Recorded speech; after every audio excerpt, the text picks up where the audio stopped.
So I spoke to the town's MP, Tandesi, about why Slough was hit so badly. As we commemorate the tragic loss of life, as you rightly say, hundreds of people in Slough have tragically lost their lives. And indeed, in the rest of the country, we have surpassed the 125,000 mark for the number of people whose lives have been cut short, and obviously millions are grieving. With regards to Slough, I think it's because the fact that so many people, thousands of individuals coming in and out of Slough on a regular basis. We are a major business hub. It's a very young population as well, and a lot of those people who are working as key workers, so either in aviation, as bus drivers, taxi drivers, and so on. So they have a very front-facing role with regards to public interface. And do you think there's been a big gap in the effect of the pandemic, depending on people's socio-economic and ethnic backgrounds? Definitely, I think that's an undeniable fact that people who live in more socially deprived or in overpopulated or densely populated areas, that they have felt the effect of the pandemic a lot more than those in affluent areas. And it's also an undeniable fact that Black, Asian and minority ethnic communities have felt the impact disproportionately more, as has been illustrated by the number of deaths. And I think we must be very, very grateful to our NHS and care staff and all of the key workers in transport, in council, in terms of workers.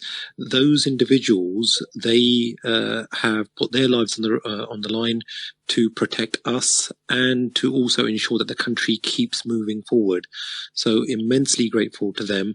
But I think coming out of this pandemic, Phil, we need to make sure that we do build back better and that we look after those more vulnerable and those who have less within society.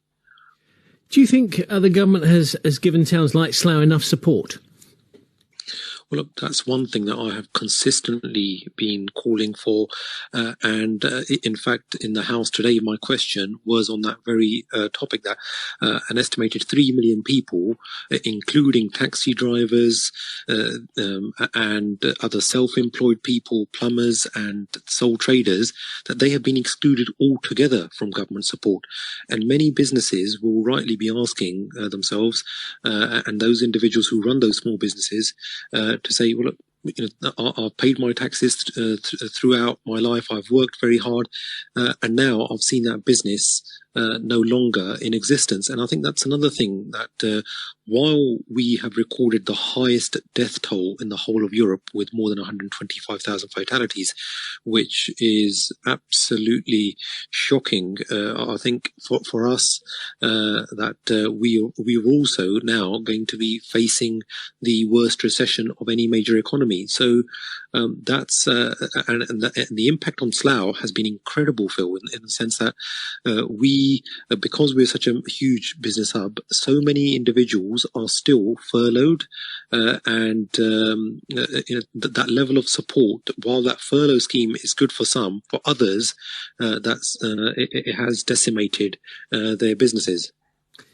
Just finally, given what's next, hopefully things will get better. What would you like to say to your constituents in Slough, not only about this last year, but also the future as well? Because there's a lot to do, but there's a lot to rebuild effectively as well.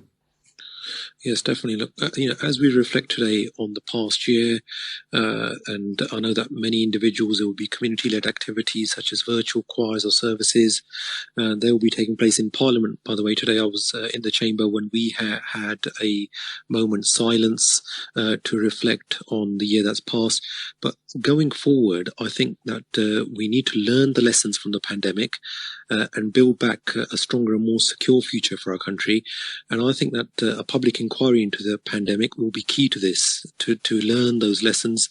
But I would still request Slough constituents and in fact all BBC Radio Berkshire listeners that please do not let your guard down, because we are still not fully through this pandemic. So we need to make sure that we observe social distancing, wearing of face masks, especially in enclosed areas. And for those who are called, please do get vaccinated. Please do not fall for any conspiracy theories. And the likes of myself thereafter will be pushing the government, as we've been doing thus far, to make sure that we build greener, that we tackle the climate crisis, that we protect our manufacturing industries as well. But whether it's that manufacturing of electric vehicles and other renewable energy sources, that we get fully engrossed in that, and we invest billions of pounds, just as our European neighbours in Germany and France are doing, that we are at the cutting edge of building back better. That's the Slough MP Tandesi with his reactions to what has been happening today, 1 year on since the lockdown.